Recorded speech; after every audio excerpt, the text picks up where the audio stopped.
Every time you feel like you cannot go on, you feel so lost that you are so alone.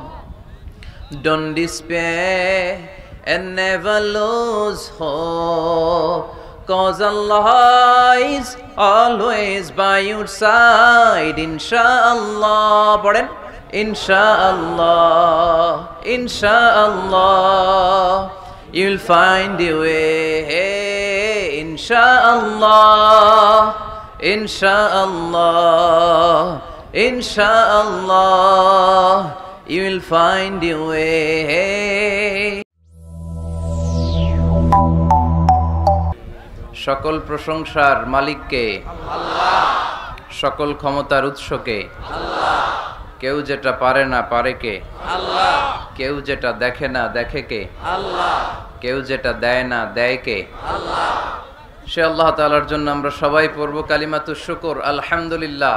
আলহামদুলিল্লাহ সবাই পড়েন রব্বানা লাকাল হামদ, রব্বানা লাকাল হামদ, হামদান কাসীরান, হামদান কাসীরান, তাইয়িবান, তাইয়িবান, মুবারাকান ফীহি, মুবারাকান ফীহি, ইয়া রাব্বি, ইয়া রাব্বি, লাকাল হামদু, লাকাল হামদু, কামা ইয়ানবাগি, কামা ইয়ানবাগি, লিজালালি ওয়াজহিকা, লিজালালি ওয়াজহিকা, ওয়া আযীমি সুলতানিকা, ওয়া আযীমি সুলতানিকা, লাকাল হামদু বিল ঈমান, লাকাল হামদু বিল ঈমান, লাকাল হামদু বিল ইসলাম, লাকাল হামদু বিল কোরআন।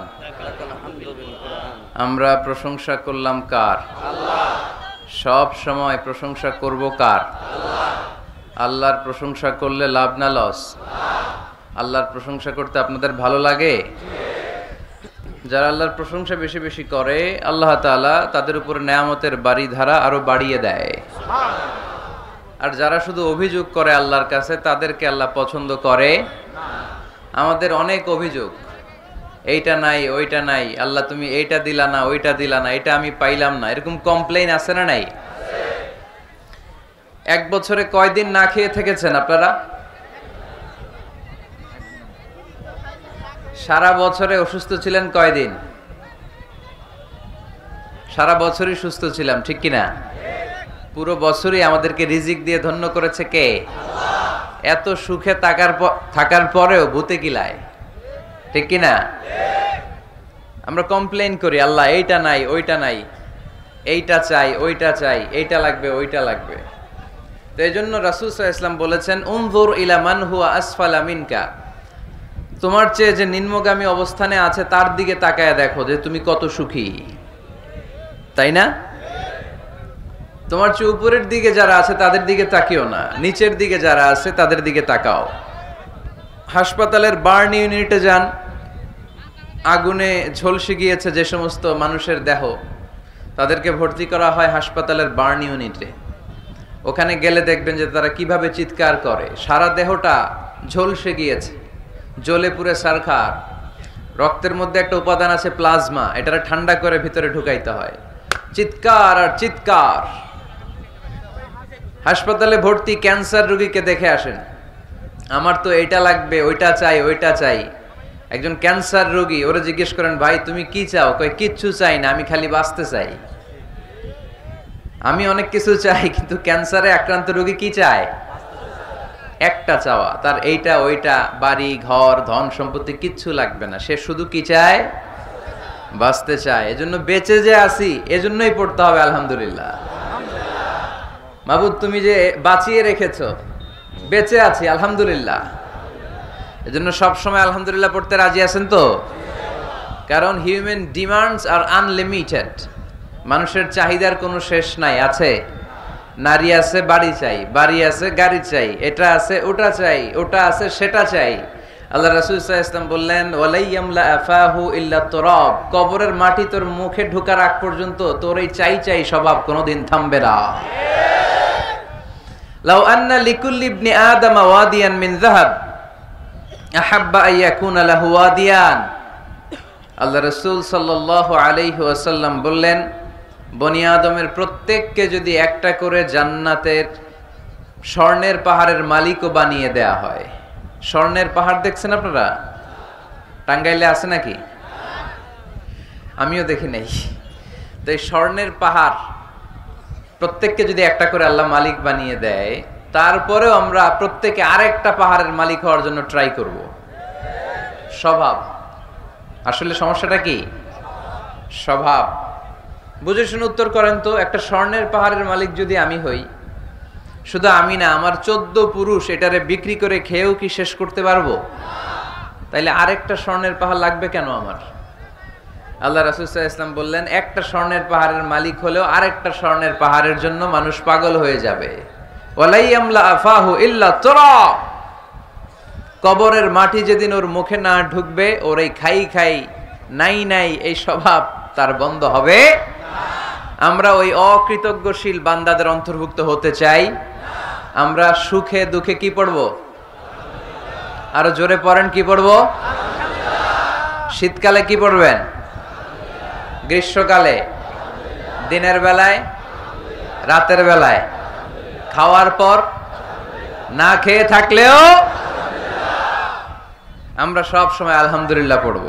আমরা সব সময় আল্লাহ শুকরিয়া করব। শুকরিয়া করলে আল্লাহ নেয়ামত বাড়িয়ে দেয়। লা ইন শাকারতুম লা আযীদান্নাকুম ওয়া লা ইন কাফারতুম ইন্না আযাবি লাশাদীদ। যদি আমার শুকরিয়া করো আমি নেয়ামত বাড়িয়ে দেব, আর না শুকরি করলে আযাব দেব। নাও দ্য ডিসিশন ইজ ইয়ার্স। সিদ্ধান্ত আপনার। আযাব চান নাকি আল্লাহর নেয়ামত চান? জোরে বলতে হবে, কি চাই? আমরা আল্লাহর নেয়ামত চাই। এজন্য আমরা কমপ্লেন করব না যে আল্লাহ এইটা দাও নাই, ওইটা দাও নাই, এইটা পাই নাই, ওইটা পাই নাই। ও অত ভালো আছে, আমি ভালো নাই কেন? ওর চাকরি হয়, আমার হইল না কেন? ও বিসিএস এ টিকে, আমি ফেল মারলাম কেন? ওর ব্যবসায় হিট লালে লাল, আমার খালি লস কেন? কিচ্ছু দিলা না আল্লাহ তুমি আমারে। বলবেন এগুলা? সবসময় কি বলবো? আরো জোরে কি বলবো? মনে থাকবে টাঙ্গাইলের ভাইরা, this is my first and foremost message today for you. আজকের দিনের প্রথম মেসেজ হচ্ছে আমরা সব সময় আলহামদুলিল্লাহ পড়ব।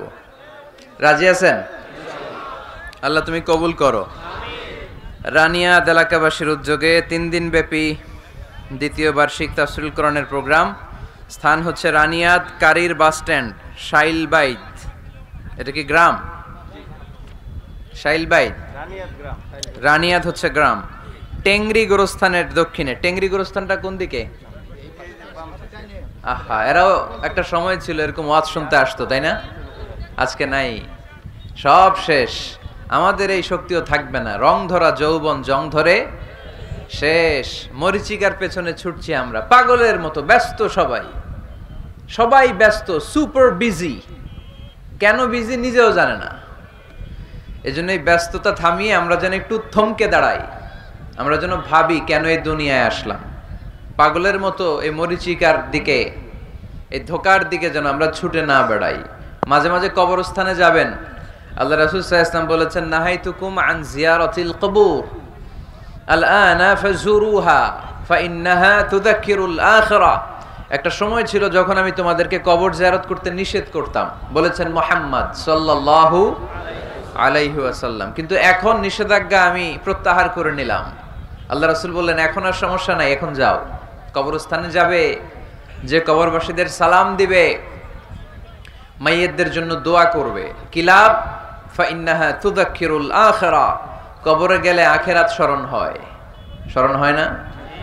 আপনার আব্বার কবরে যদি যে দাঁড়ান, আপনার মনে পড়বে, আয় রে, ওই তো 7 বছর আগে আব্বাকে এখানে কাফনের কাপড় দিয়ে পেঁচিয়ে রেখে গেছিলাম। সময়ের ব্যবধানে, কালের আবর্তনে আমার ছেলেটাও তো আমার এখানে রেখে যাবে। কথা বলেন? It's a reminder, it's a live reminder for every human being in the world. এটা আমাদের জন্য একটা জ্বলন্ত প্রমাণ, জ্বলন্ত রিমাইন্ডার। ওয়াযাক্কির ফাইন্না যিকরা তানফাউল মুমিনিন। আল্লাহ রাসূল সাল্লাল্লাহু আলাইহি ওয়াসাল্লামকে আল্লাহ বলেছেন, নবী, মুমিনদেরকে আপনি রিমাইন্ডার দেন, কারণ রিমাইন্ডার মুমিনদের অনেক কাজে দেয়। এই মাহফিলগুলো একটা রিমাইন্ডার, ঠিক কি না? এরকম ময়দানে, খেতে, ফসলের খেতে শীতকালে তাফসীর প্রোগ্রামের এই ইতিহাস, এই ট্র্যাডিশন, এই ঐতিহ্য আমার মাতৃভূমি বাংলাদেশ ছাড়া পৃথিবীর কোথাও নাই। সব জায়গায় আছে তাজকিরা, কনফারেন্স, সেমিনার, কংগ্রেস, কিন্তু আমরাই মসজিদের আঙিনায়, ফসল খেতে, এই কোরআনের মাজলিসে আসি। এই একদিনের মাহফিলে আমাদের হেদায়েত নসিব হয়ে যাবে এরকম কোনো গ্যারান্টি আমাদের হাতে নাই। ওমা আলাইনা ইল্লাল বালাগ, আমাদের দায়িত্ব পৌঁছে দেওয়া। আমি এসেছি পৌঁছে দিতে, মানবেন কি মানবেন না, দ্য ডিসিশন ইজ ইয়োর্স, সিদ্ধান্ত আপনার। এজন্য সিদ্ধান্ত নিতে হবে শক্ত করে। একটা শক্ত সিদ্ধান্ত আপনারা জান্নাতি বানাতে পারে, আর আপনার একটা দুর্বল সিদ্ধান্ত আপনারা জাহান্নামের লাকড়ি বানাতে পারে। এজন্য সিদ্ধান্ত নেন কি করবেন। ডান দিকে যাবেন না বাম দিকে? কোন দিকে যাব আমরা? আল্লাহ তুমি তৌফিক দান করো। আজকে তৃতীয় দিন, সমাপনী দিন। আজকের প্রোগ্রামের সভাপতি ডক্টর আব্দুল মালিক, অধ্যাপক, এশিয়ান ইউনিভার্সিটি, ঢাকা। উনি আসছে? আলহামদুলিল্লাহ।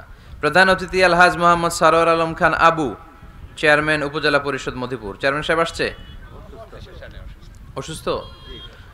আল্লাহ আপনাদের এলাকার চেয়ারম্যান ভাইকে সুস্থ করে দেখ, আমরা পড়ে আমিন। বিশেষ অতিথি ডাক্তার মীর ফরহাদুল আলম মনি আছেন? আলহামদুলিল্লাহ, মাশাআল্লাহ। মনি ভাই ঠিক আছে, বসেন। তো আজকের প্রোগ্রামে এসে আপনারা খুশি না বেজার? আপনারা সবাই ভালো আছেন তো? সবাই ভালো? আমিও ভালো আছি আলহামদুলিল্লাহ। আমরা খুব লম্বা চূড়া কথা বলবো না, সামনে আমাদের আসরের সালাত, তার আগ পর্যন্ত আমরা যতটুকু পারি কিছু রিমাইন্ডার শেয়ার করি। তো এই আলোচনার মাঝখানে বিশৃঙ্খলা করবেন কারা কারা, তাদেরকে আগেই একটু দেখে নিতে চাই, হাত তোলেন। কেউ বিশৃঙ্খলা করবেন না? মাশাআল্লাহ, অনেক ভালো মানুষ আপনারা। আলোচনার মাঝখানে ওঠা বসা করবেন কারা কারা দেখি? আচ্ছা, মাশাআল্লাহ। এখন ঠিক যেভাবে আছেন, আমার আলোচনা শেষ হবার আগ পর্যন্ত ঠিক এইভাবে থাকা যাবে? সবাই ইনশাআল্লাহ বলে নাই? আওয়াজ করে পড়তে হবে ইনশাআল্লাহ। আল্লাহ তুমি কবুল করো। আলোচনার মুখ্য উদ্দেশ্য হওয়া উচিত যে আমরা কিছু শিখে যেতে এসেছি, তাই না? জীবনটা যেন পরিবর্তন হয়। মাহফিল তো এখন ঘরে বসেও শোনা যায়। ইউটিউব আছে না নাই? এই যে মিডিয়াম্যান, এরা পৌঁছে দিবে আমাদের কথা ইউটিউবে। অনেকে আছে এখানে ধাক্কাধাক্কি করে প্যান্ডেলে আইসা শুনবেন আওয়াজ, এরা ঘরে বসে বসে এয়ারকন ছেড়ে দিয়ে কফির কাপে চুমুক দিবে আর ওয়াজ শুনবে, তাই না? তো এখন এটা সহজ হয়ে গেছে। এই ইউটিউবটারও জন্য আমরা ভালো কাজে লাগাই। এটাও এমন এক চিজ, এখানে ভালো কিছু লেখলে ওরা ভালো জিনিস এনে দেয়, আবার খারাপ জিনিস এনে দিলে খারাপ জিনিস এনে দেয়। আপনি যদি লেখেন মিজানুর রহমান আজহারি, চলে আসবে তার ওয়াজ। আবার যদি লিখে দেন ক্যাটরিনা কায়েফ, হ্যাঁ, লিখে যদি দেন বিপিএল এর দুম্মা চলে দুম, আসবে আসবে আসবে। So the decision is yours, সিদ্ধান্ত আপনার। কি লিখবেন ইউটিউবে, কি সার্চ দিবেন, বুঝে শুনে। তো আজকে আমরা যা শুনবো আমাদের হেদায়েতের উদ্দেশ্যে শুনবো, আমাদের লাইফটারে চেঞ্জ করার জন্য শুনবো। This Quran is a life changer. এই কোরআন মানুষের লাইফ চেঞ্জ করে। It's a problem solving methodology. এটা প্রবলেমের সলিউশন করে দেয়, সমাধান। কিন্তু সমাধান আমাদেরকে নিতে হবে। আমরা এই সমাধান নেওয়ার জন্য প্রস্তুত তো? ইনশাআল্লাহ। আমি আপনাদের খেদমতে আমার খুতবার শুরুতে সূরাতুদ দোহা তেলাওয়াত করেছি। সূরা দোহা মুখস্থ আছে কার কার দেখি? ওয়াদ-দোহা ওয়াল-লাইলি ইযা সাজা। মাশাআল্লাহ, হাত নামান। যাদের মুখস্থ নাই তারা মুখস্থ করে ফেলবেন, কারণ এটা একটা মোটিভেশনাল সূরা। কোরআনে পরপর দুইটা সূরা মোটিভেশনাল, পরপর 93, 94। 93 নাম্বার সূরার নাম সূরাতুদ দোহা, সূরাটার নাম। 94 নাম্বার সূরার নাম সূরাতু আল ইনশিরাহ। তাহলে আজকে আমরা সূরাতুদ দোহা থেকে শুনবো। সূরাটার নাম হচ্ছে সূরাতু আদ-দোহা। সবাই বলেন তো সূরার নাম কি? মাশাআল্লাহ। এটা কোরআনের 93 নাম্বার সূরা। কত নাম্বার? এই সূরায় আয়াত আছে 11টি। কয়টি? এই সূরাটি মাক্কি সূরা। কি সূরা? এবার প্রশ্ন করে উত্তর দেন। সূরাটার নাম? সূরাটার নাম মাক্কি সূরা। সূরার নাম? আচ্ছা, আদ-দোহা। কত নাম্বার সূরা? সবাই বলেন না কত নাম্বার? মাশাআল্লাহ। আয়াত কয়টা? সূরাটা মাদানী সূরা। কি সূরা? মাশাআল্লাহ, এই তো শিখতেছেন আপনারা। মানে মক্কায় অবতীর্ণ হয়েছে। এটা মোটিভেশনাল সূরা। রাসূল সাল্লাল্লাহু আলাইহি ওয়াসাল্লামের তখন মন খুব খারাপ। আমাদের মাঝে মাঝে মন খারাপ হয় না? আপনাদের মন খারাপ হয় কেন? হ্যাঁ, মাহফিল বন্ধ করে দেয় এজন্য মন খারাপ হয়। কয়টা বন্ধ করবে? কয়টা বন্ধ করে রাখবে? এক জায়গায় বন্ধ হইতেছে, আরেক জায়গায় তো কথা বলার সুযোগ হচ্ছে। পাবলিকলি কথা বলার সুযোগ না দিলেও মোবাইল নিয়ে লাইভে কথা বললে শোনা যাবে না? আসলে বন্ধ করার সুযোগ নাই। বন্ধ করতে পারে একজন, চিৎকার করে বলতে হবে তিনি কে? যারা বন্ধ করতে চায় ওদেরকে আল্লাহ কবে বন্ধ করে দেয় ওইটারই কোনো হিসাব নাই। তুই বেটা মাহফিল বন্ধ করস, মদের আড্ডাখানা বন্ধ না করে, জুয়া খেলা বন্ধ না করে এরা মাহফিল বন্ধ করে। সমাজে যে অসঙ্গতি এগুলো বন্ধ করা দরকার। জুয়া খেলা, টেন্ডারবাজি, চাঁদাবাজি এগুলো বন্ধ করা দরকার। কোরআনের মাহফিল যারা বন্ধ করে এরা বুঝে না, কপাল পোড়া, এদের হেদায়েত নাই কপালে। চিল্লায় কোন ঠিক কিনা? আমরা এদের হেদায়েতের জন্য দোয়া করি। তো এক ভাইয়ের মন খারাপ হয়, মাহফিল বন্ধ হয়, এই জন্য। আপনাদের কি জন্য মন খারাপ? হ্যাঁ, গার্লফ্রেন্ড রাগ করছে এজন্য? তাহলে একই সমস্যা। আচ্ছা, তো নানা কারণে আমাদের মন খারাপ হয়। আল্লাহ রাসূল সাল্লাল্লাহু আলাইহি ওয়াসাল্লামের মন খারাপ। আমাদের মন খারাপ হলে আমাদের বন্ধুরা আমাদের মন ভালো করে। আল্লাহ রাসূল সাল্লাল্লাহু আলাইহি ওয়াসাল্লামের বন্ধু কে? আল্লাহ রাসূল সাল্লাল্লাহু আলাইহি ওয়াসাল্লামের যখন মন খারাপ হতো স্বয়ং আল্লাহ তাআলা আল্লাহ রাসূলের মন ভালো করে দিত। সুবহানাল্লাহ। আসতে পড়েন সুবহানাল্লাহ, পড়লে লাভ আছে না? একবার সুবহানাল্লাহ পড়লে আকাশের জমিনের মাঝখানের যত গ্যাপ, ফাঁকা জায়গা, এই পুরো ফাঁকা জায়গাটাতে সওয়াব দিয়ে পরিপূর্ণ করে আল্লাহ আপনার আমল নামায় ঢুকিয়ে দেয়। এই যে এখন আওয়াজ করে কয় সুবহানাল্লাহ, সওয়াবের কথা শুনছে? খুব চালাক টাঙ্গাইলের লোকজন। সওয়াব আছে যেখানে আমরা আছি। সূরাতুদ দুহা মোটিভেশনাল সূরা। আল্লাহ রাসূল সাল্লাল্লাহু আলাইহি ওয়াসাল্লামের বড্ড মন খারাপ। রাসূল সাল্লাল্লাহু আলাইহি ওয়াসাল্লামের মন খারাপ, আল্লাহ সহ্য হচ্ছে না। তাই রাসূল সাল্লাল্লাহু আলাইহি ওয়াসাল্লামের মন ভালো করে দেওয়ার জন্য আল্লাহ একটা সূরা নাজিল করলেন। সূরাটার নাম সূরাতু আদ-দুহা।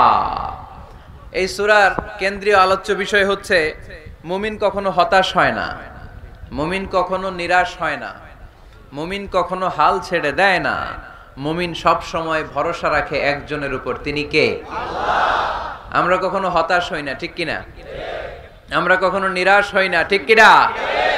আমরা কখনো হাল ছেড়ে দেই না, আমরা ভরসা রাখি একজনের উপর, তিনি কে? Allah. Every time you feel like you cannot go on, you feel so lost that you are so alone, don't despair and never lose hope, cause Allah is always by your side, inshallah. Pardon? Inshallah, inshallah, you'll find your way, inshallah, inshallah, inshallah, you will find your way. সুবহানাল্লাহ পড়েন। আমাদেরকে রাস্তা দেখায় কে? আল্লাহ। এজন্য আমরা হাল ছেড়ে দেই না, আমরা নিরাশ হই না, আমরা হতাশ হই না, আমরা ভরসা রাখি একজনের উপর, তিনি কে? আল্লাহ। হ্যাঁ, এটা ঠিক, মাঝে মাঝে আমাদের জীবনে বিপদ আসে, পরীক্ষা আসে, মুসিবত আসে, এগুলো আসে আমাদেরকে শক্ত করার জন্য, ঠিক কিনা? আমাদের কোমরকে সোজা করার জন্য, আমাদের পায়ের নিচের মাটিকে শক্ত করার জন্য। প্রতিকূল পরিবেশে কি করে বীর দর্পে দাঁড়িয়ে থাকতে হয়, নিজের অস্তিত্বের প্রমাণ দিতে হয়, সেটা শিক্ষা দেবার জন্য। এজন্য মুমিনের হারাবার কিছু নেই। লা তাইয়াসু মির রাউহিল্লাহ, আল্লাহর রহমত থেকে নিরাশ হয়ো না। ইন্নাহু লা ইয়াইয়াসু মির রাউহিল্লাহি ইল্লাল কওমুল কাফিরুন, কাফের ছাড়া, মুশরিক ছাড়া, নাস্তিক ছাড়া, মুনাফিক ছাড়া কেউ কখনো আল্লাহর রহমত থেকে নিরাশ হয় না। আমরা সব সময় আল্লাহর রহমতের ভিখারি, আমরা সব সময় আল্লাহর রহমতের প্রত্যাশী, আমরা সব পরিস্থিতিতে ভরসা রাখি একজনের উপর, তিনি কে? আল্লাহ। তাহলে এটা হচ্ছে সেন্ট্রাল থিম, যে আমরা হতাশ হব না। Never lose hope, never be frustrated, never be upset. কখনো মন খারাপ করা যাবে না, আমরা আল্লাহর উপর ভরসা রাখি। এটা হচ্ছে কেন্দ্রীয় আলোচ্য বিষয়। এই সূরাটা নাজিলের একটা ব্যাকগ্রাউন্ড আছে। যেহেতু এটা মাক্কি সূরা, যাই নাজিল হয় রাসূল সাল্লাল্লাহু আলাইহি ওয়াসাল্লাম কি গোপন করে রাখতেন? বা যা নাজিল হয়েছে তার অর্ধেক শোনাইতেন, বাকিটা শোনাইতেন না? এরকম ইয়া আইয়ুহার রাসূল বাল্লিগ মা উনজিলা ইলাইক, হে নবী, হে রাসূল, যাই নাজিল হয় আপনি ছড়িয়ে দেন। রাসূল সাল্লাল্লাহু আলাইহি ওয়াসাল্লাম ছড়ায় দিতেন। যেটাই নাজিল হয় কাল বিলম্ব না করে বিশ্বনবী এই আয়াতের দাওয়াত দিতে শুরু করতেন। নাজিল হলো ইকরা বিসমি রাব্বিকাল্লাযী খালাক খালাকাল ইনসানা মিন আলাক ইকরা ওয়া রাব্বুকাল আকরামুল্লাযী আল্লামা বিল কলম আল্লামাল ইনসানা মা লাম ইয়ালাম। পড়েন সুবহানাল্লাহ। নাজিল হলো পড়ো তোমার রবের নামে যিনি শিখিয়েছেন। আমাদেরকে শিখিয়েছে কে? আমাদের সৃষ্টি করেছে কে? Read in the name of your lord who has created. পড়ো তোমার প্রভুর নামে যিনি শিখিয়েছেন। নাজিল হলো 5 আয়াত, আল্লাহ রাসূল সাল্লাল্লাহু আলাইহি ওয়াসাল্লাম পৌঁছে দিলেন। নাজিল হলো ইয়া আইয়ুহাল মুজাম্মিল কুমিল লাইলা ইল্লা কালিলা, বিশ্বনবী পৌঁছে দিলেন। নাজিল হলো ইয়া আইয়ুহাল মুদ্দাসসির কুম ফাআনজির, পৌঁছে দিলেন। যাই আসে পৌঁছে দিতেন, যাই আসে পৌঁছে দিতেন। কিন্তু হঠাৎ করে ওহী আসার ধারাবাহিকতা হুট করে বন্ধ হয়ে গেল, ওহী আর আসে না। ফলে রাসূল সাল্লাল্লাহু আলাইহি ওয়াসাল্লাম নতুন কোন কোরআনের আয়াত মক্কাবাসীদেরকে শোনাতে পারে? মক্কাবাসীরাও এসে রাসূল সাল্লাল্লাহু আলাইহি ওয়াসাল্লামকে খোঁচায়, বলে কি মুহাম্মদ, কিছু বলো না যে, নতুন কিছু শোনাও না যে, এতদিন তো অনেক পটপট করছো, অনেক কথা শোনাইছো, কই তোমার সেই কথা? রাসূল সাল্লাল্লাহু আলাইহি ওয়াসাল্লাম বলতে পারেন না। কেমনে বলবে? উনি কি মন গড়া কিছু বলে? ওমা ইয়ানতিকু আনিল হাওয়া ইন হুয়া ইল্লা ওয়াহয়ুই ইউহা। মন গড়া তিনি কিছু বলেন না, মন মস্তিষ্ক প্রসূত কোনো কথা তিনি জাতির কাছে পেশ করেন না। তিনি তাই বলেন যা তাকে নির্দেশ দেয়া হয়, আর নির্দেশটা দেয় কে? সবাই বলতে লাগলো মুহাম্মদ তোমার নতুন কথাবার্তা কই? রাসূল সাল্লাল্লাহু আলাইহি ওয়াসাল্লাম চুপচাপ, কিপ সাইলেন্ট। কাফিররা বলতে শুরু করলো ইন্না মুহাম্মাদান ক্বালাহু রাব্বুহু, মুহাম্মাদের রব মুহাম্মদ রে ভুলে গিয়েছে, মুহাম্মাদের রব মুহাম্মদ রে বর্জন করেছে। তাই তো নতুন কিছু আসে না। মুহাম্মদ তোমার দিন শেষ, তোমার কাছে আর আসবে না ওহী। রাসূল সাল্লাল্লাহু আলাইহি ওয়াসাল্লাম খুব টেনশন শুরু করে দিলেন। আবু লাহাবের স্ত্রী উম্মে জামিল বলতে শুরু করলো ইন্না শাইতানাকা কাদ তারাকাক, হে মুহাম্মদ তোমার শয়তান তোমারে তরক করছে। নাউজুবিল্লাহ পড়েন। শয়তান দ্বারা উম্মে জামিল সাইয়েদনা জিবরাইল আলাইহিস সালামকে বুঝিয়েছেন। তিনি বুঝিয়েছেন যে মুহাম্মদ, জিবরাইল তোমার কাছে আসে না, শেষ, তোমার দিন শেষ, তোমার খেলা শেষ, আর আসবে না। রাসূল সাল্লাল্লাহু আলাইহি ওয়াসাল্লাম নিজেও ভয় পেয়ে গেলেন। ঘটনা কি? আমার কোনো ভুল হচ্ছে না তো? আমি কোনো অন্যায় করে ফেললাম না তো? আল্লাহ আমার উপর নাখোশ হলেন না তো?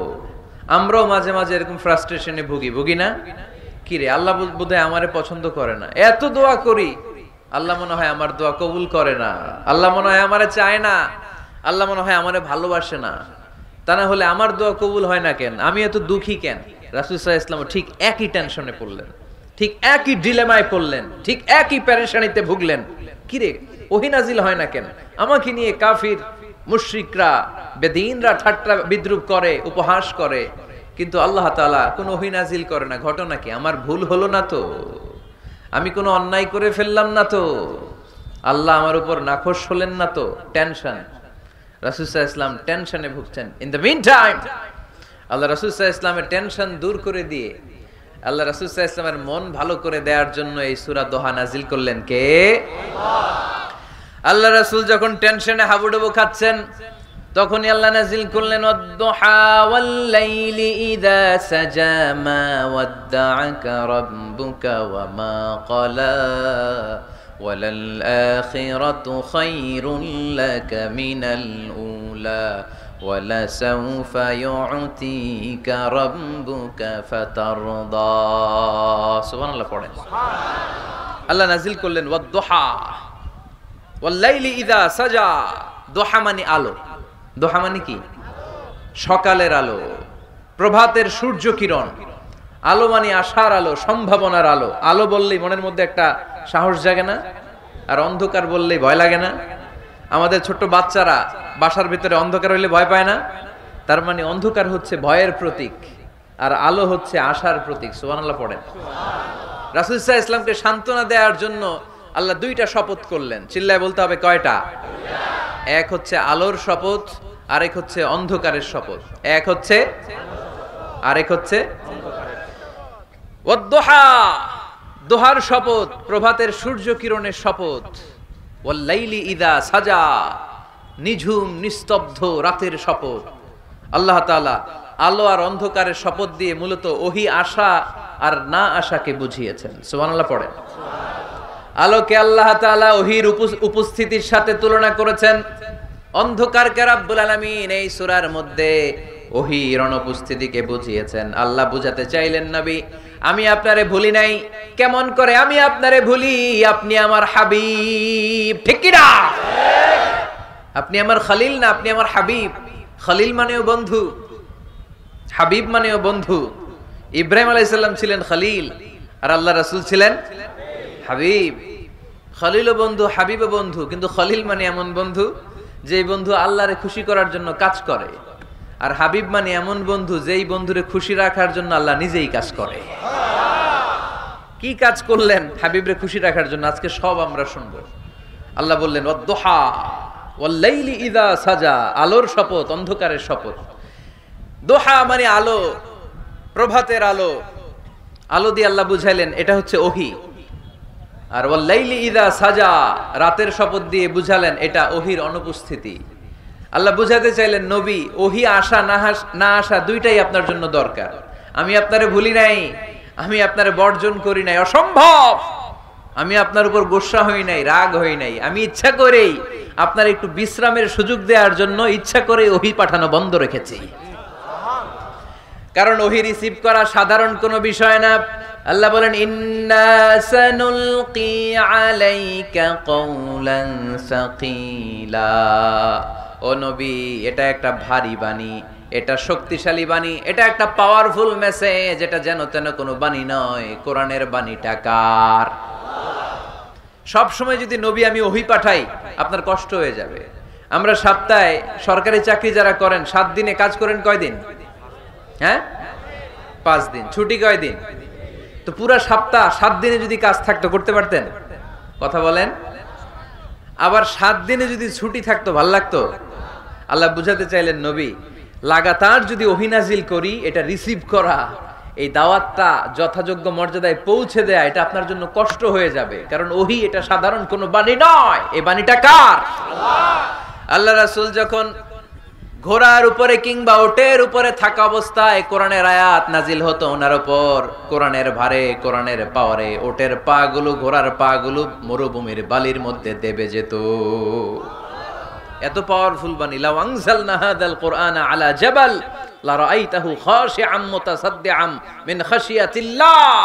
হে নবী কোরআনকে আপনার কাছে না পাঠিয়ে পাহাড়ে নাজিল করলে, মাউন্ট এভারেস্টে নাজিল করলে, তুর পাহাড়ে নাজিল করলে, আল্পস পর্বতমালায় নাজিল করলে, আলাস্কা মাউন্টেন রেঞ্জ এটার উপর নাজিল করলে, এই ময়মনসিংহের গারো পাহাড়ের উপর নাজিল করলে, মুহূর্তে এই পাহাড়গুলো ভেঙে চুড়ে চুরমার হয়ে খান খান হয়ে যেত। তার মানে এই বাণীটা কি হালকা না শক্ত? ওটের উপর থাকা অবস্থায় যখন কোরআন নাজিল হতো ওটের পা দেবে যেত। ঘোড়ার উপর থাকা অবস্থায় কোরআন নাজিল হলে ঘোড়া বসে যেত। শীতের রাতে কোরআন নাজিল হলে আম্মাজান আয়েশা বলেন আমরা কম্বল গায়ে দিয়ে কাঁপতাম। ওয়া ইন্না জাবিনাহু লা ইয়াতাফাসসাদু আরাকান, রাসূল সাল্লাল্লাহু আলাইহি ওয়াসাল্লামের দাড়ি আর থুতনি বেয়ে ঝরঝর করে ঘাম ঝরতো। এক সাহাবীর মাথার মধ্যে পা রেখে বিশ্বনবী শুয়ে আছেন। ঘন্টাখানিক শুয়ে থাকলেন। সাহাবী বলে আমার ব্যথা লাগে না। বিশ্বনবী শুয়ে আছেন, হঠাৎ করে বিশ্বনবী ঘুম থেকে জাগলেন, কিন্তু এই সাহাবীর রানের উপর থেকে মাথা তোলেন নাই। ইন দা মিন টাইম কোরআনের আয়াত নাজিল হওয়া শুরু হলো। সাহাবী বলেন 1 ঘন্টা শুয়ে আছে আমি টের পাই না, কিন্তু যখন কোরআনের আয়াত নাজিল হলো মনে হলো উহুদ পাহাড়টা আমার পায়ের উপরে চেপে বসেছে। ঘন্টাখানিক শুয়ে আছে বিশ্বনবী সাইয়েদনা যায়েদ রাদিয়াল্লাহু তাআলা আনহুর রানের মধ্যে মাথা রেখে। উনি টেরই পাচ্ছেন না, কিন্তু ইন দা মিন টাইম হঠাৎ করে সাইয়েদনা জিবরাইল কোরআনের আয়াত নিয়ে আসলেন। বিষ্ণু ইসা ইসলাম কোরআনের আয়াত রিসিভ করতে শুরু করলেন। যখনই কোরআনের আয়াত নাজিল হলো সাহাবী বলেন বিশ্বনবীর মাথার ওজনটা এত বেড়ে গেল আমার মনে হচ্ছে মুহূর্তের মধ্যে আমার পায়ের রান ফেটে খান খান হয়ে যাবে। তার মানে এই কোরআনের মধ্যে পাওয়ার আছে না নাই? এটা কি হালকা বাণী না ভারী বাণী? প্রতিদিন যদি এই ভারী ভারী কথা বিশ্বনবীর কাছে রিসিভ হয়, বিশ্বনবী এই ওহির ভার স্নায়ুতে সহ্য করতে পারবে? আল্লাহ বলেন, নবী আপনার কষ্ট হচ্ছে এটা দেখে আমি ইচ্ছা করে, ইন্টেনশনালি ইচ্ছা করে আপনার বিশ্রাম আর রেস্টের ব্যবস্থা রাখার জন্য কয়েকদিন ইচ্ছা করে ওহী নাজিল বন্ধ রেখেছি। কাফিররা বলে আমি আপনারে ভুলে গেছি। নো, নেভার, অসম্ভব। আপনি আমার হাবিব, আপনারে ভুলে যাওয়া আমার পক্ষে অসম্ভব। আমি আপনার উপর রাগ করি নাই, আমি ইচ্ছা করে ওহী নাজিল না করে আপনার কিছুদিনের জন্য ছুটি আর বিশ্রামের ব্যবস্থা করে দিয়েছি। চিল্লায় পড়েন সুবহানাল্লাহ। এজন্য আল্লাহ শপথ করে বললেন, ওয়াদ-দুহা ওয়াল-লাইলি ইযা সাজা মা ওয়াদ্দাআকা রাব্বুকা ওয়া মা ক্বালা। আলোর শপথ, অন্ধকারের শপথ। তারপরে বিশ্বনবীর রব্বুল আলামিন তিনটা কনফার্মেশন শোনালেন। কয়টা? প্রথমে দুইটা ওথ, মানে দুইটা শপথ, তারপরে তিনটা কনফার্মেশন, তারপরে তিনটা রিমাইন্ডার, এন্ড ফাইনালি তিনটা ওয়ার্ক প্ল্যান, মানে কর্মসূচি। বাংলায় বললে প্রথমে আল্লাহ দুইটা শপথ করেছেন, তারপরে দুইটা কনফার্মেশন করেছেন, মানে আমি আপনাকে কনফার্ম করলাম যে এগুলো আমি আপনাকে দেব। তারপরে তিনটা রিমাইন্ডার দিয়েছেন, নবী আগে আপনারে কি দিছি শুনেন। আর সর্বশেষ আল্লাহ তাআলা বিশ্ব নবীকে তিনটা ওয়ার্ক প্ল্যান দিয়েছেন, মানে কর্মসূচি। চিল্লায় পড়তে হবে সুবহানাল্লাহ। কনফার্মেশন নাম্বার 1, মা ওয়াদ্দাআকা রাব্বুকা ওয়া মা ক্বালা। ও নবী চিন্তা করবেন না, আমি আপনারে ভুলি নাই, আমি আপনারে বর্জন করি নাই। কাফেররা যে বলে আমি আপনারে ছেড়ে দিয়েছি, ভুলে গিয়েছি, নো, আমি আপনারে ভুলি নাই, আপনারে ভুলা আমার পক্ষে সম্ভব না। সুবহানাল্লাহ পড়েন। 2 নাম্বার কনফার্মেশন আল্লাহ বললেন, ওয়ালাল আখিরাতু খায়রুল লাকা মিনাল উলা। পড়েন, ওয়ালাল আখিরাতু খায়রুল লাকা মিনাল উলা। ও নবী, এই দুনিয়ার জীবনের চাইতে আখিরাতের জীবন আপনার জন্য শ্রেষ্ঠ। কিন্তু আমরা দুনিয়ার পিছনে পড়ে থাকি। আল্লাহ বললেন, ওয়ালাল আখিরাতু, অবশ্যই আখিরাত, খায়রুল লাকা, আপনার জন্য উত্তম, মিনাল উলা, এই দুনিয়ার চেয়ে, and verily indeed the hereafter is far better for you than this dunya। অবশ্যই অবশ্যই এই দুনিয়ার ক্ষণস্থায়ী জীবন আপনার জন্য উত্তম নয়, আখিরাত এই দুনিয়ার চেয়ে 1000 গুণ বেশি উত্তম। চিল্লায় কোন সুবহানাল্লাহ। আবার আরেকটা আয়াতে আল্লাহ বললেন, বাল তুসিরুনাল হায়াতাদ দুনিয়া ওয়াল আখিরাতু খায়রুন ওয়া আবাকা। তোমরা এই দুনিয়ার জীবনকে প্রাধান্য দিয়ে থাকো, কিন্তু দুনিয়াটা শ্রেষ্ঠ নয়, আল্লাহর কাছে আখিরাত হলো শ্রেষ্ঠ, আখিরাত হলো স্থায়ী। সুবহানাল্লাহ পড়েন। তাহলে প্রথমে কনফার্ম করলেন নবী, নো টেনশন, নো টেনশন, আমি আপনার সাথে আছি। আল্লাহ যদি সাথে থাকে আর কিছু লাগে? 2 নাম্বার কনফার্মেশন। আচ্ছা, আমরা মাঝে মাঝে মেসেজ পাঠালে মেসেজ পৌঁছলো কিনা কনফার্মেশন আছে না? কনফার্মেশন মেসেজ পাঠায় না? একটা টপ আপ করলাম বা ইন্টারনেটের প্যাকেজ নিলাম, এটা অ্যাক্টিভ হলো কিনা একটা কনফার্মেশন মেসেজ আসে না? প্রথম কনফার্মেশন, নবী আমি আপনার সাথে আছি। দ্বিতীয় কনফার্মেশন, নবী এই দুনিয়ায় সাময়িক কিছু কষ্ট করেন, কিন্তু আখিরাতে আপনার জন্য কল্যাণ রেখে দিয়েছে কে? 3 নাম্বার কনফার্মেশন আল্লাহ বললেন, ওয়ালা সাউফা ইউতিকা রাব্বুকা ফাতারদা। ও নবী, আমি আপনার সাথে আছি, আখিরাতকে আপনার জন্য সাজিয়ে প্রস্তুত করে রেখেছি, আর এই দুনিয়ার বুকে এমন এমন জিনিস আমি আপনারে দান করব, এগুলো পেয়ে দুনিয়ায় আপনি খুশি হয়ে যাবেন। এমন এমন জিনিস আমি আপনাকে দেব, and verily I'm going to give you something that will make you happy। ও নবী, এমন এমন জিনিস আমি মাক্কি জীবন থেকে শুরু করে until your death, আপনার মৃত্যু পর্যন্ত আমি দেব, এগুলো পেয়ে আপনি খুশি হয়ে যাবেন। সুবহানাল্লাহ। বাড়িতে যে বললেন দিবে কে? খুশি করবেন কারে? আল্লাহকে, বিশ্বনবী সাল্লাল্লাহু আলাইহি ওয়াসাল্লামকে। খুশি করবেন কে? আর খুশি হবে কে? বিশ্বনবী। সুবহানাল্লাহ পড়েন। ওয়ালা সাউফা ইউতিকা রাব্বুকা ফাতারদা। নবী, এমন এমন জিনিস আমি আপনাকে দেব, আপনার এই পেরেশানি, দুঃখ, কষ্ট আপনার থাকবে না। কখনোই আমি আপনার মন খারাপ হতে দেব না। যখনই আপনি চিন্তিত, যখনই আপনি টেনশনে আছেন, যখনই আপনি পেরেশানিতে আছেন, এমন নাজ নেয়ামত আর খুশামদেদ আপনারে শোনাবো, সুখের সংবাদ শোনাবো, ওই সংবাদ শুনে আপনি নবী খুশি হয়ে যাবেন। তার মানে নবীর মন ভালো করার দায়িত্ব নিছে কে? কি আল্লাহ পাইছি আমরা। বিশ্বনবীর মন খারাপ, তখনই আল্লাহ অ্যাক্টিভ, তখনই আল্লাহ নেয়ামত পাঠায়। কিভাবে বিশ্বনবীর মন ভালো করেন আল্লাহ? মক্কাতে বিশ্বনবী যখন দাওয়াতি কাজ শুরু করলেন, বিশ্বনবী দেখলেন মক্কায় দুইটা লোক আছে, এই দুই লোকের এক লোক যদি আমার ইসলামের ছায়ার তলে না আসে, তাহলে মক্কায় ইসলামের দাওয়াতকে বেগবান করা আমার জন্য কঠিন হয়ে যাবে। বিশ্বনবী ইসলামের মন খারাপ, হায় রে, এই দুইটার একজনও তো আমার কথা শোনে না, এই দুইজনের একজনও তো আমার দাওয়াত কবুল করে না। একদিন তাহাজ্জুদের সালাতে বিষ্ণু ইসলাম কেঁদে কেঁদে আল্লাহর কাছে দোয়া শুরু করলেন। বিশ্বনবীর যে মন খারাপ, আল্লাহ তো এটা বোঝে টোঝে না, তাই না? আল্লাহ তো বোঝে দেখে না, না? তাহাজ্জুদের নামাজে ভারাক্রান্ত মন নিয়ে আল্লাহ রাসূল সাল্লাল্লাহু আলাইহি ওয়াসাল্লাম দোয়া করলেন, আল্লাহুম্মা আইজ্জাল ইসলামা বিআহাব্বির রাজুলাইনি ইনদাক।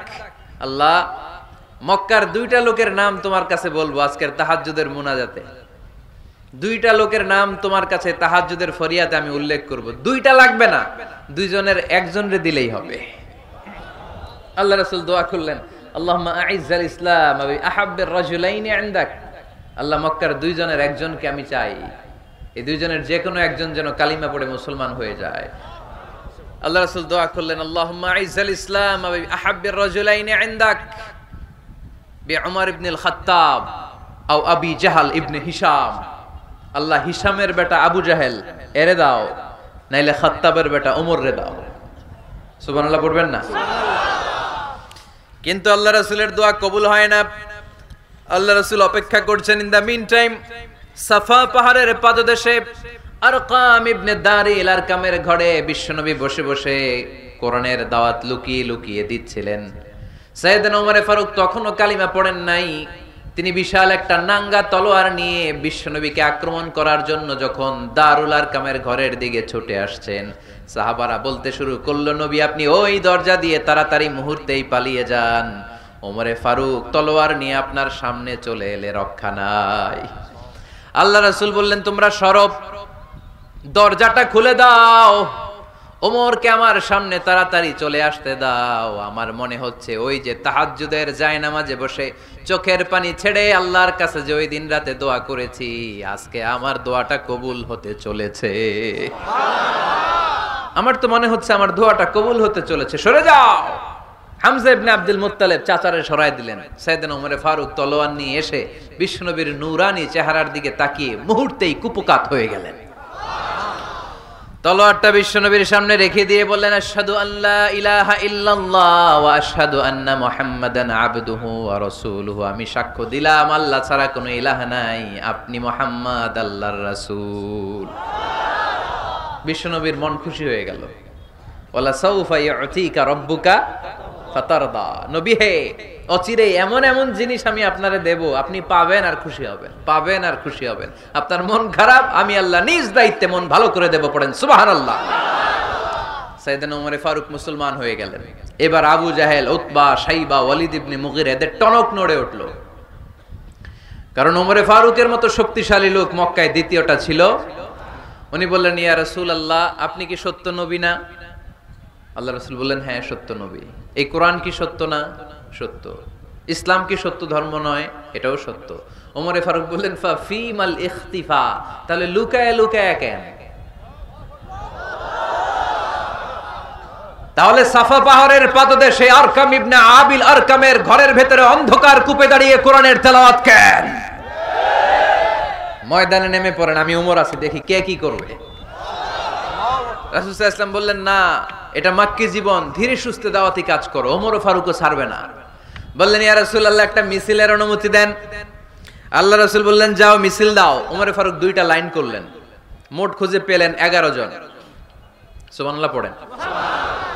এক লাইনের নেতা বানালেন আল্লাহ রাসূল সাল্লাল্লাহু আলাইহি ওয়াসাল্লামের খুদ চাচা হামজা ইবনে আব্দুল মুত্তালিবকে।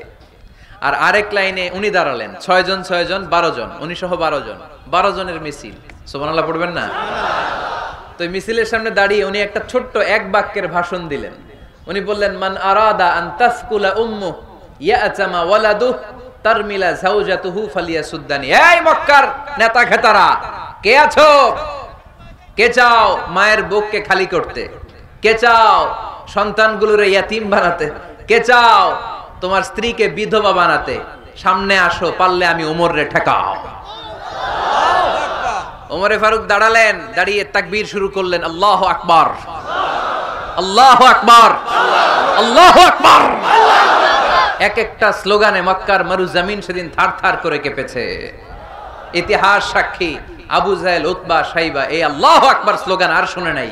হঠাৎ ভাবলো ঘটনা কি, কার এত সাহস আমার নির্বাচনী এলাকায় আল্লাহু আকবার নামে স্লোগান দেয়। নেমে আসলো, ঘর থেকে বাইরে আইসা দেখে মিছিলের সামনে কে, ওমর রে দেখা দিছে এক দৌড়। শুধু কাফেররাই সাইয়েদনা ওমরে ফারুককে দেখে দৌড়াতো না, মুনাফিকরাও ওমরে ফারুককে দেখে দৌড় মারতো। ইভেন ইবলিস শয়তান ওমরে ফারুককে দেখলে দৌড় মারতো। সুবহানাল্লাহ পড়তে পারলেন না? আল্লাহ রাসূল ওমরে ফারুককে দেখলে বলতেন, ওমর মা সালাকা শাইতান সালিকান ফাজ্জান ইল্লা সালাকা ফাজ্জান গায়রা ফাজ্জিক। ওমর, ইবলিস শয়তান যদি তোমার কোনো রাস্তা দিয়ে হাঁটতে দেখে, ইবলিস শয়তান ওই রাস্তা রেখে দিয়ে অন্য রাস্তা দিয়ে হাঁটে। ওমরে ফারুক আল্লাহর গিলাফ যে স্পর্শ করলেন আর মিছিল থামালেন, ওরকম ওমর আমাদের দরকার আছে না নাই? বিশ্বনবী বললেন, লা নাবিয়্যা বা'দি ওয়ালা রাসূলা, আমার পরে কোনো নবী নাই, কোনো রাসূল নাই, তবে আমার পরে যদি কেউ নবী হতো, লাউ কানা বা'দি নাবিয়্যুন লাকানা উমর, আমার পরে যদি নবী হওয়ার যোগ্যতা কারো থাকে, আমার প্রাণের সাহাবা ওমরের ওই যোগ্যতা আছে। সুবহানাল্লাহ।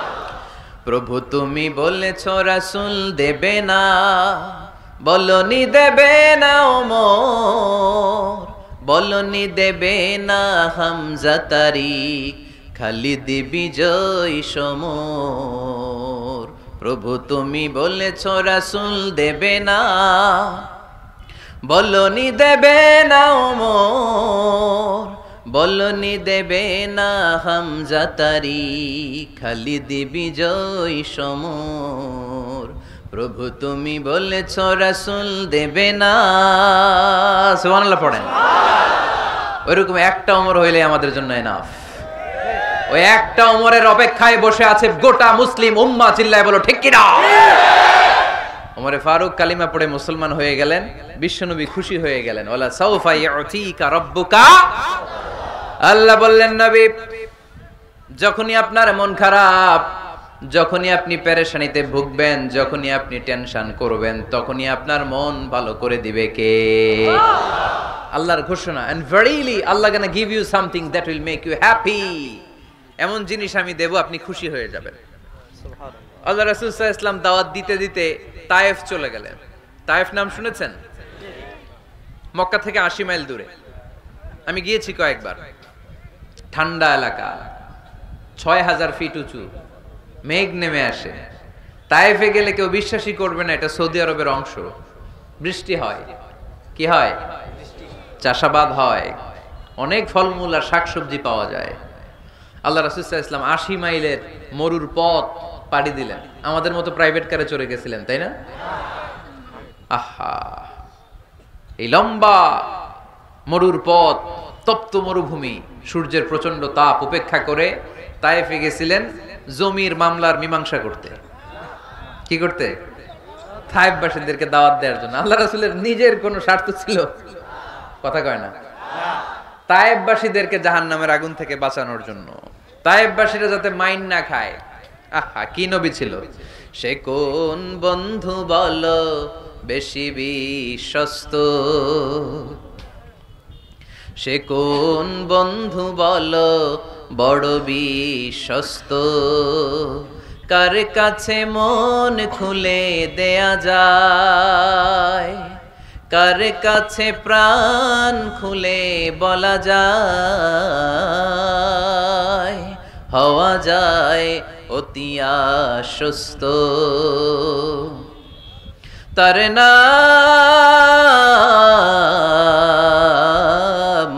আহমদ, বড় বিশ্বস্ত। সুবহানাল্লাহ পড়ে।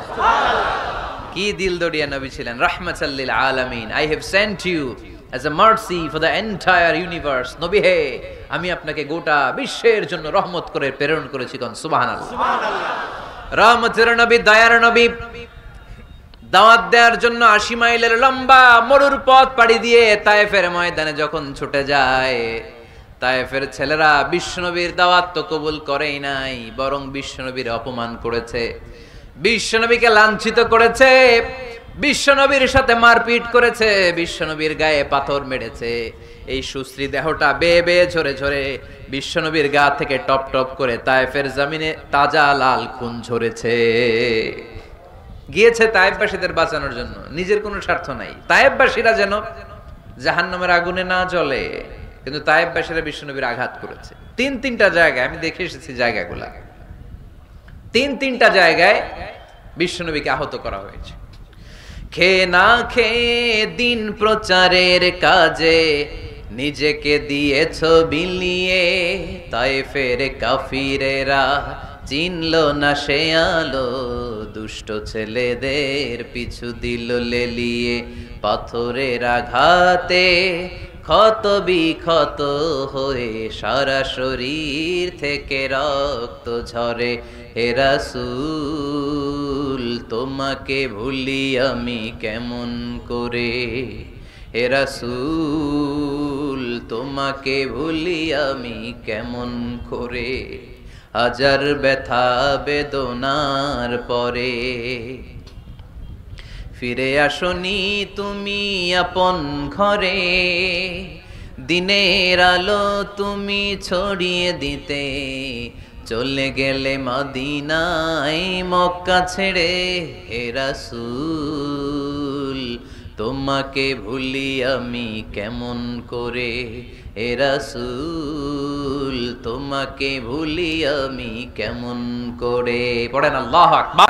বিশাল পথ পাড়ি দিয়ে দাওয়াত দিলেন, বিনিময়ে পেলেন পাথরের আঘাত। রক্তাক্ত হলেন বিশ্বনবী। আদ্দাস নামে খ্রিস্টান ছেলে বিশ্বনবীর হাতে কালিমা পড়ে মুসলমান হয়ে গেল। আল্লাহু আকবার। বিশ্বনবী খেজুর বাগানে ঢুকলেন, গা দিয়ে ঝরো ঝরো ঝরো ঝরো করে রক্ত বয়ে যায়। সাইয়েদনা যায়েদ রাদিয়াল্লাহু তাআলা আনহু পানি নিয়ে আসলেন। বিশ্বনবী ওযু করলেন, ফজরের নামাজে দাঁড়িয়ে লম্বা কেরাত পড়লেন। কেরাত শেষে বিশ্বনবী বসে আছেন, মন খারাপ। কার মন খারাপ? 80 মাইলের পথ পাড়ি দিয়ে আসলাম, মিশন তো সাকসেসফুল হয় নাই, কেউ তো কালিমা পড়ে নাই, আরো আমার পিছু লেগেছে, আহত করেছে আমাকে। বিষ্ণুবীর মন খারাপ। এত কষ্ট করে, এত ভালো মন নিয়ে, এত সুন্দর করে দাওয়াত দিলাম, কেউ দাওয়াত শুনলো না। বিষ্ণুবীর মন খারাপ। আর এই দৃশ্য আরশের উপর থেকে দেখে কে? আল্লাহ বললেন, নবী আপনার মন খারাপ, আপনার যখনই মন খারাপ তখনই আমার সাহায্য আছে না নাই? ওয়ালা সাউফা ইউতিকা রাব্বুকা ফাতারদা। আল্লাহ জানিয়ে দিলেন, নবী আপনি জানেন না, আপনি দেখেন নাই, ফজরের লম্বা কোরআনের তেলাওয়াত যখন আপনি করছিলেন, আপনার পিছন দিয়ে একদল জিন চলে যাচ্ছিল। জিন কারা যাচ্ছিল? এই জিন জাতি বিশ্বনবীর তেলাওয়াত শুনে থমকে দাঁড়িয়েছে। কিরে, এত সুন্দর বাক্য তো জীবনে শুনি নাই, এত সুন্দর কথামালা, শব্দের ব্যঞ্জন, ভাষার মাধুর্য, অলংকার কখনো তো শুনি নাই। এটা তো কোনো মানুষের বানানো কথা হতে পারে না, এটা মন্ত্র হতে পারে না, এটা কবিতা হতে পারে না, এটা নিশ্চয় আল্লাহর বাণী। ইন্না সামি'না কুরআনান আজাবা ইয়াহদি ইলার রুশদি ফাআমান্না বিহি। নিশ্চয় আমরা আজীব কোরআন শুনেছি, শুধু শুনেই ক্ষান্ত থাকবো না, যেই কোরআন শুনেছি ওই কোরআনের উপর বিশ্বাস এনে আমরা জিনেরা মুসলমান হয়ে গেলাম। তারা তাদের এলাকায় যে দাওয়াত দিতে শুরু করলো। এই দৃশ্য বিশ্বনবী দেখছে নাকি? বিশ্বনবী তো তেলাওয়াত করতেছে ফজরের নামাজে। বিশ্বনবীর যখন মন খারাপ, আল্লাহ জানিয়ে দিলেন, নবী মন খারাপের কারণ নাই, দিতে আসছিলেন দাওয়াত দৃশ্যমান জাতিকে, মানে মানুষকে, কিন্তু এদের উপর যদিও দাওয়াত ফলপ্রসূ হয় নাই, অদৃশ্যমান এক জাতি, জিন জাতি আপনার মুখনিসৃত কণ্ঠে সুন্দর তেলাওয়াত শুনে পুরো জিন জাতি কালিমা পড়ে মুসলমান হয়ে গেছে।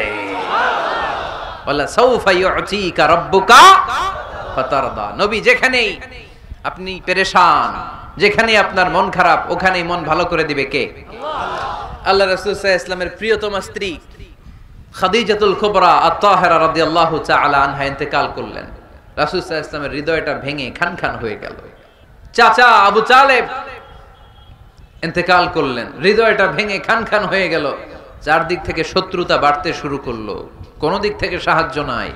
বিশ্বনবী আবার পেরেশান, কই যাব, কোথায় গেলে আশ্রয় পাবো? আমার তো কেউ নাই, কেউ আমার দুনিয়ায় বেঁচে নাই।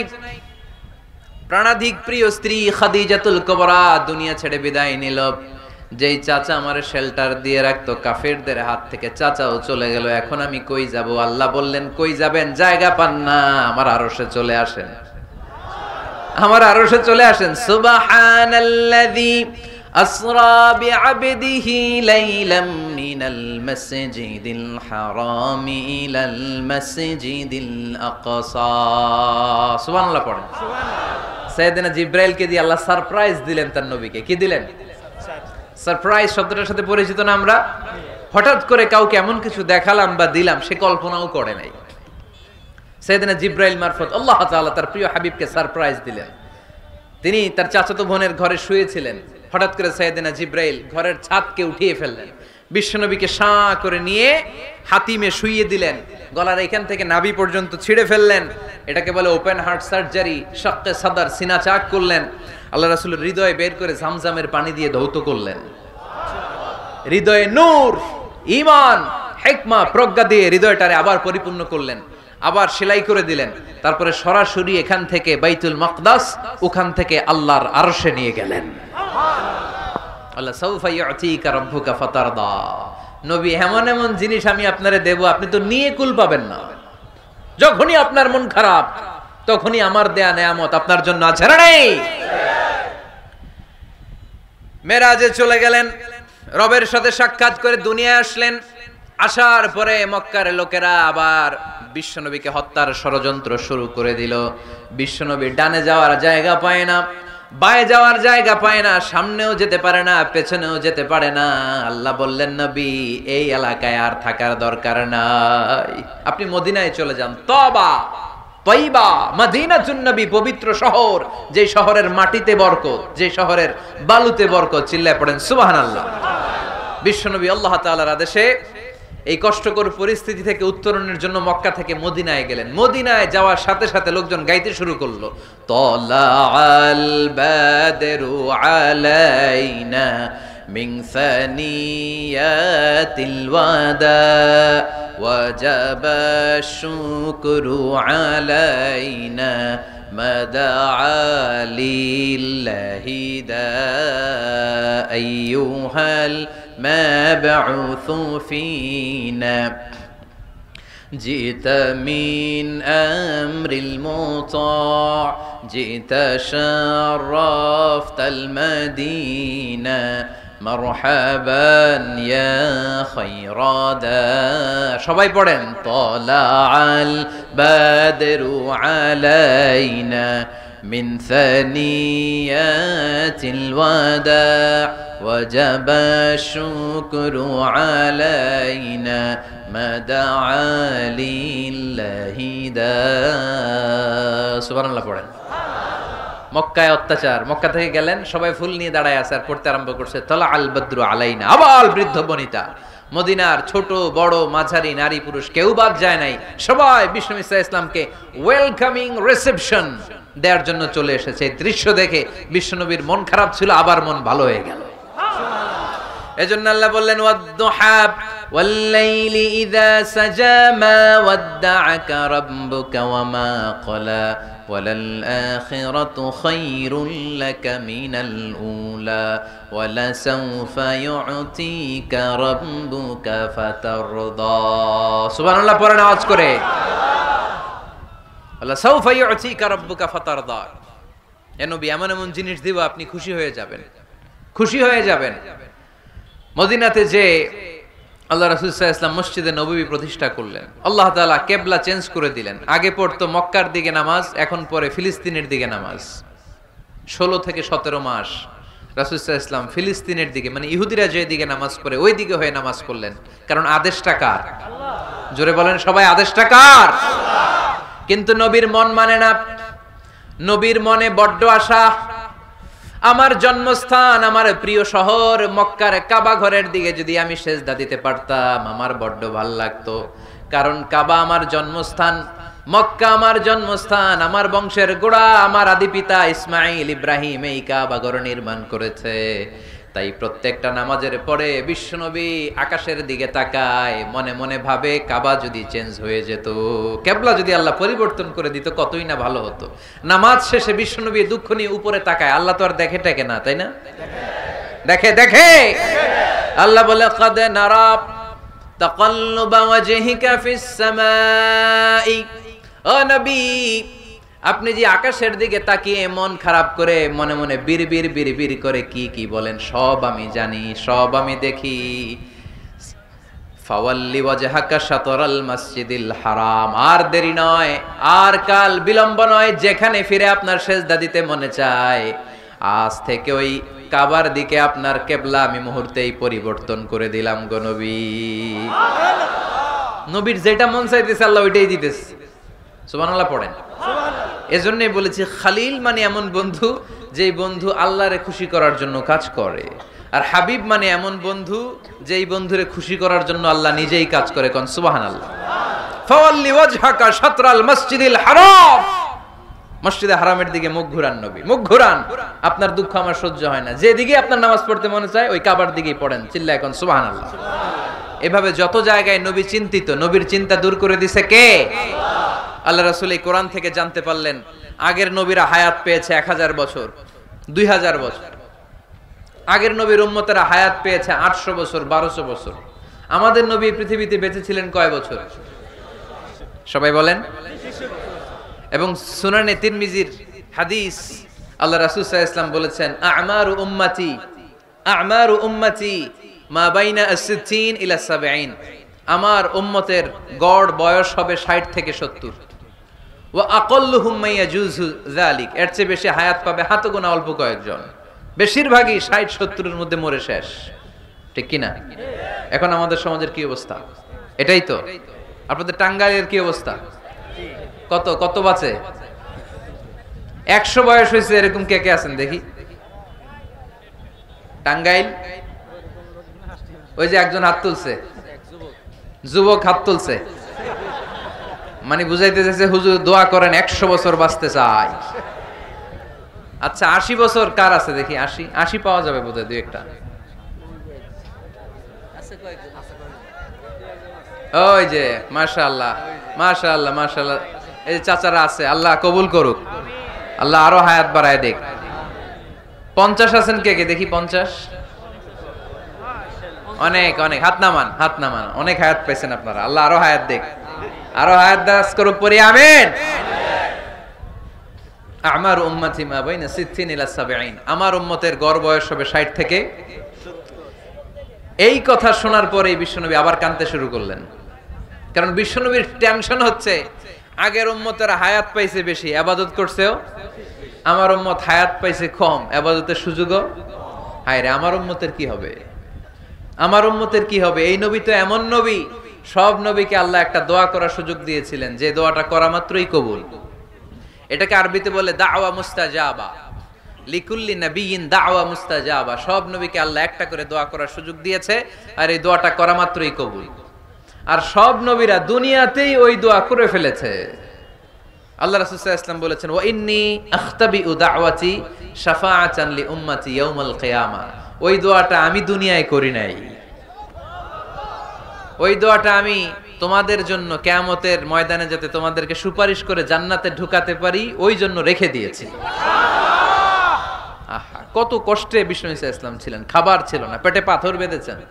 যদি বলতেন আল্লাহ ওই দোয়াটা করলাম আপনি খাবার দেন, জান্নাতের খাবার পাঠায় দিত কে?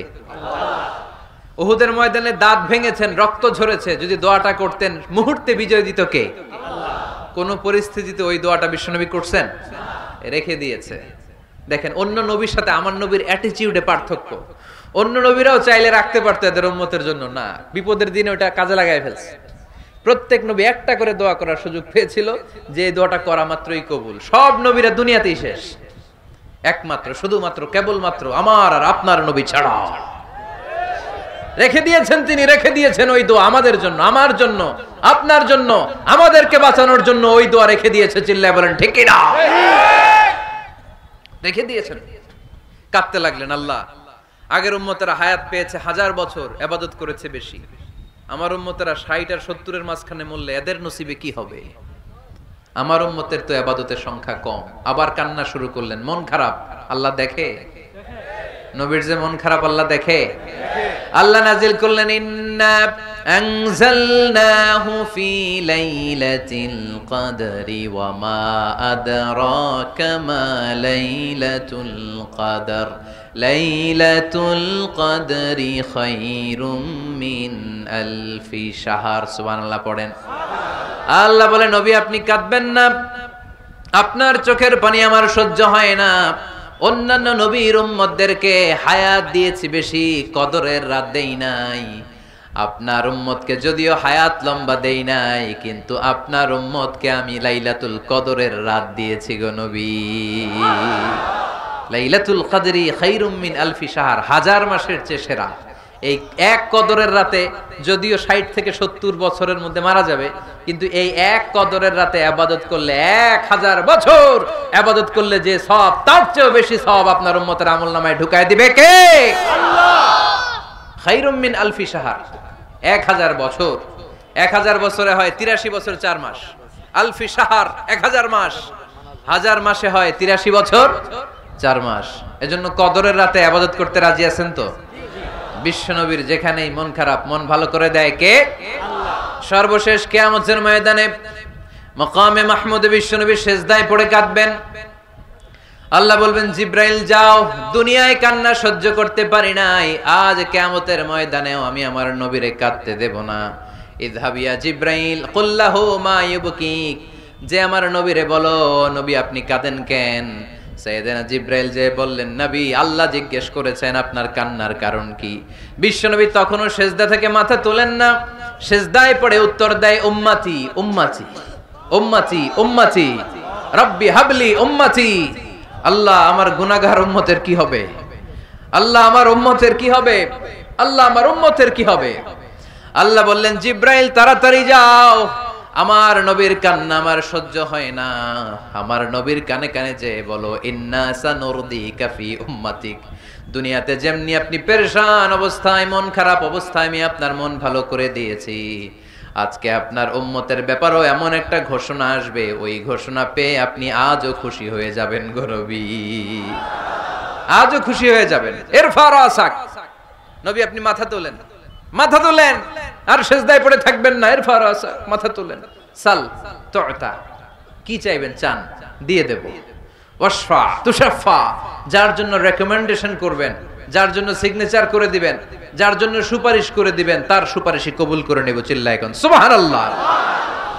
এরপর বিশ্বনবী সুপারিশ করতে শুরু করবেন আর আমাদেরকে জান্নাতে ঢোকাতে শুরু করবেন। তারপরেও নবী ক্ষান্ত হবেন না। এরপর একটা পতাকা হাতে নেবেন, ওই পতাকার মধ্যে লেখা আলিফ লাম হা মিম দাল, মানে আলহামদু, লিওয়াউল হামদ, প্রশংসার পতাকা।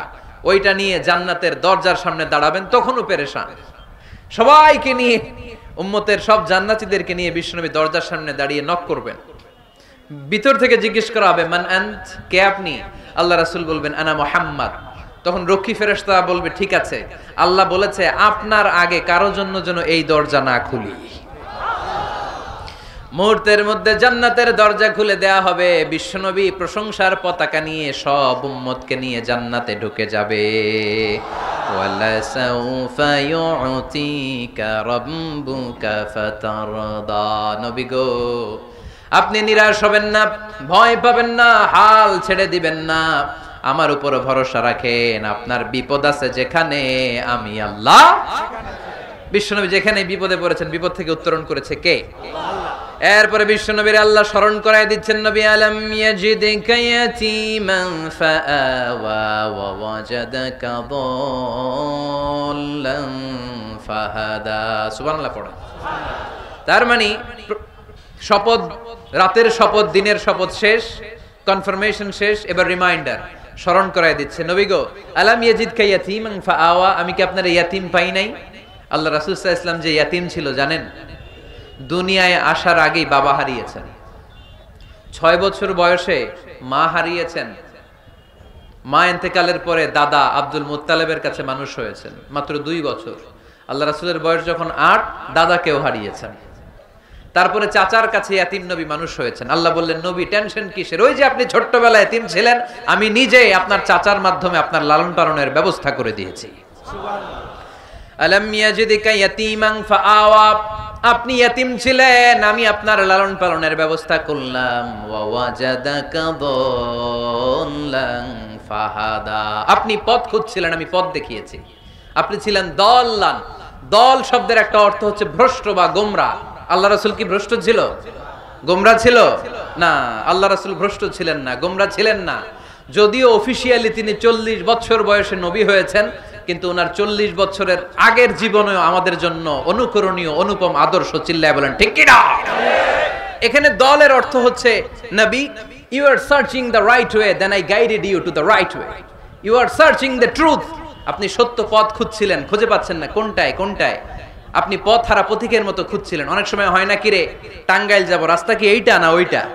মাঝে মাঝে আমরা দোদুল্যমান থাকি, আছে না নাই? আল্লাহ বললেন নবী আপনি সত্য খুঁজছিলেন, সত্য কি এদিকে না ওদিকে? আমি বললাম নবী ওই দিকে নয়, আপনি এই দিকে যান। এভাবে আমি আপনারে পথ দেখিয়েছি। চিল্লায় এখন সুবহানাল্লাহ।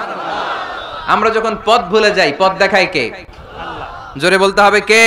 আল্লাহ। আমি যদি কোনদিন পথ ভুলে যাই, হাত ছানি দিয়ে কাছে নিও, মমতার বন্ধনে আমায় বেঁধে সব ভুল ক্ষমা করে দিও। পড়েন, আমি যদি কোনদিন পথ ভুলে যাই, হাত ছানি দিয়ে কাছে নিও, মমতার বন্ধনে আমায় বেঁধে সব ভুল ক্ষমা করে দিও। চিল্লায় পড়তে হবে আমিন।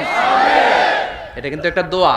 যদি আল্লাহ পথ ভুলে যাই, পথ দেখায় দিও। প্রতিদিনই কিন্তু এই দোয়াটা পড়ি সূরা ফাতিহায়। ইহদিনাস সিরাতাল, সবাই বলেন ইহদিনাস সিরাতাল।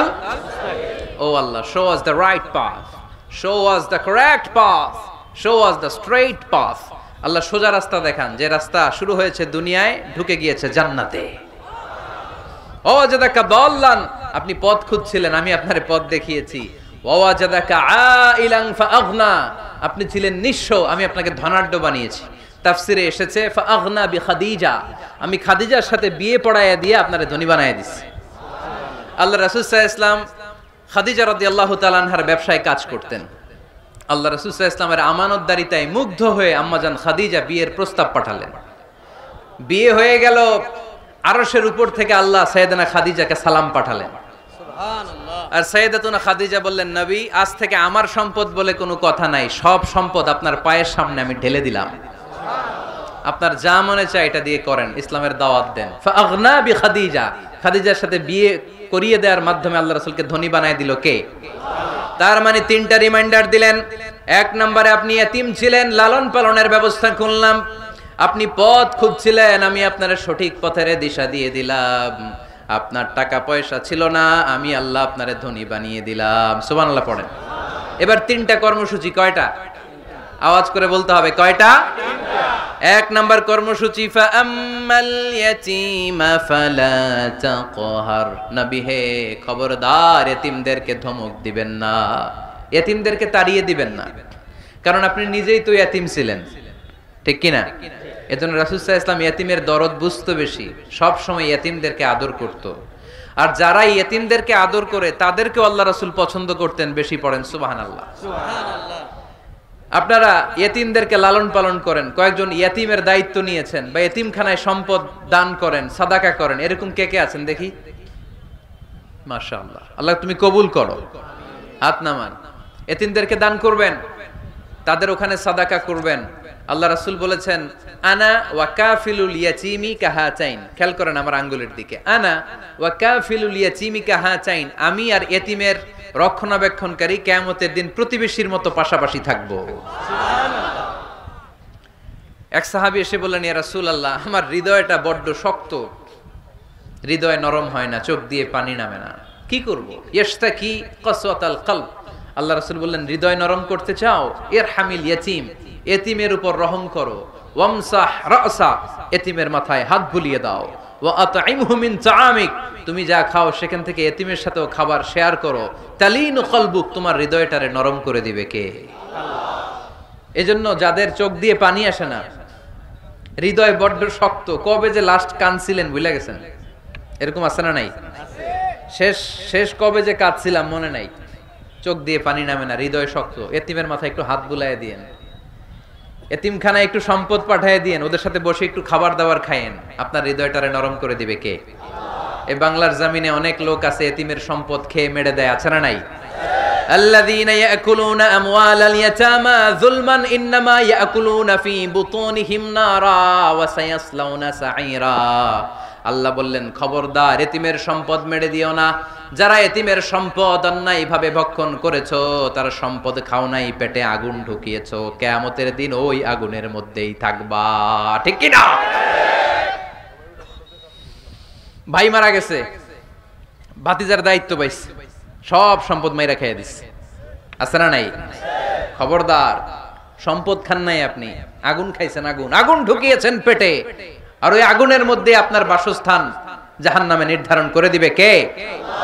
এজন্য বিশ্বনবীর প্রথম কর্মসূচি দিলেন আল্লাহ। নবী, যেহেতু আপনি এতিম ছিলেন, তাই ফাআম্মাল ইয়াতীমা ফালা তাখহার, নবী এতিমদেরকে আপনি ধমক দিবেন না, তাড়িয়ে দিবেন না।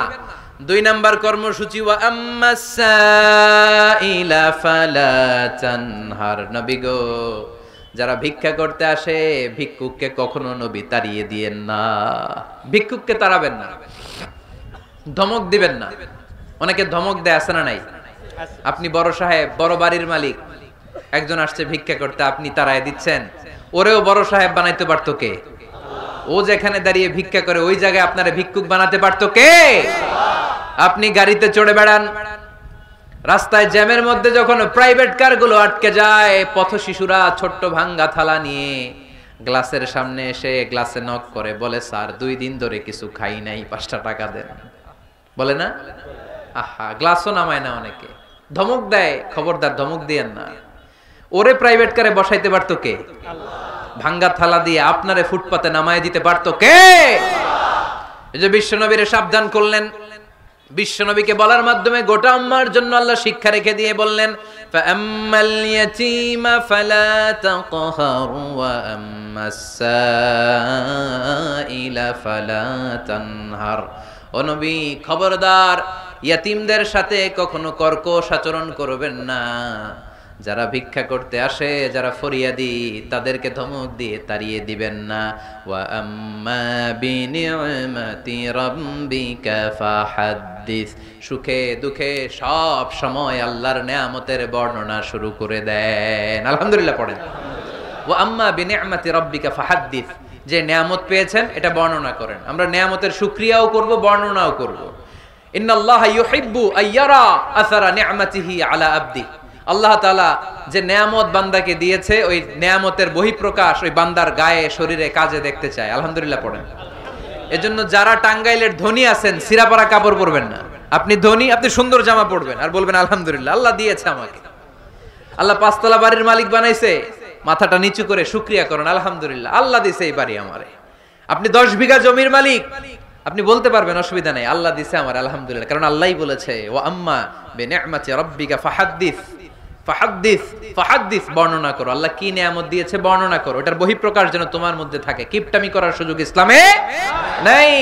দান করার সময় ভারসাম্যপূর্ণ দান। তাহলে প্রথম কর্মসূচি, ইয়াতিমদেরকে তাড়িয়ে দেয়া যাবে না, ভিক্ষুকদেরকে ধমক দেয়া যাবে না, আর বিপদে আপদে সবসময় প্রশংসা করব কার?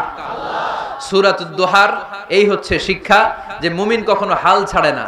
আমার নবীরে বিপদে আপদে যে আল্লাহ সাহায্য করছে, ওই আল্লাহ তো নাই না? ওই আল্লাহর শক্তি, ক্ষমতা, মর্যাদা, সার্বভৌমত্ব আগের মতো আছে না নেই? এজন্য বিষ্ণু ঈসা ইসলামকে বিপদে যিনি সাহায্য করেছে, আমাদেরকেও বিপদে পড়লে সাহায্য করবে কে? আল্লাহ। এজন্য সূরাতুদ দুহার কেন্দ্রীয় আলোচ্য বিষয়। আর আমাদের জন্য শিক্ষা হচ্ছে, মুমিন কখনো হাল ছাড়ে না, মুমিন কখনো হতাশ হয় না। টাঙ্গাইলের যুবক ছেলেরা আওয়াজ করে উত্তর বলো, মুমিন কখনো হতাশ হতে পারে না, হাল ছাড়তে পারে না, ভরসা হারাতে পারে না। মুমিন ভরসা রাখে একজনের উপর, চিল্লায় বলো তিনি কে? আমরা বিপদে আপদে আল্লাহর উপর ভরসা রাখবো। যখন বিপদ আসে আমরা ধৈর্য ধারণ করব। ধৈর্য ধারণে সওয়াব আছে না নাই? কারণ মুমিন জানে রাত্রি যত গভীর হয়, অন্ধকার তমানিসা ভেদ করে সুবহে সাদেক হয়। গর্ভবতী নারীর যেদিন পেটের ব্যথাটা বেশি বাড়তে থাকে, বোঝা যাচ্ছে নতুন মেহমান আগমনের সময় কাছে এসেছে। জোরে কোন ঠিক কিনা? তেমনি মুমিনের জীবনে দুঃখ কষ্ট বিপদ যদি আসে বুঝতে হবে সুদিন দিন সামনে অপেক্ষা করছে। চিল্লায় বলেন ঠিক কিনা? তাই হাল ছাড়া যাবে না, নিরাশ হওয়া যাবে না, ভরসা রাখবো সবাই কার উপরে? জোরে বলতে হবে কার উপর? মনে থাকবে সবার?